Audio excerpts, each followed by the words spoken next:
Magkano yan? Lang po, 35 lang po. 35 po isang dollar. Tingin nga.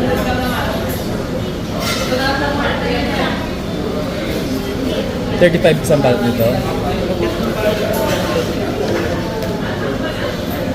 Kaluluto lang to. Ano yan? Nauubos mo yan?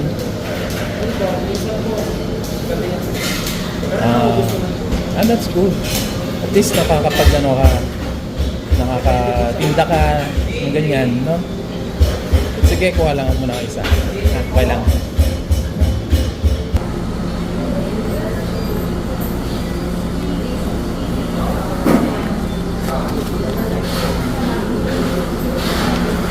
Magkano? 35? Ayan, keep the change na. Thank you. Sige, pagbutihin mo.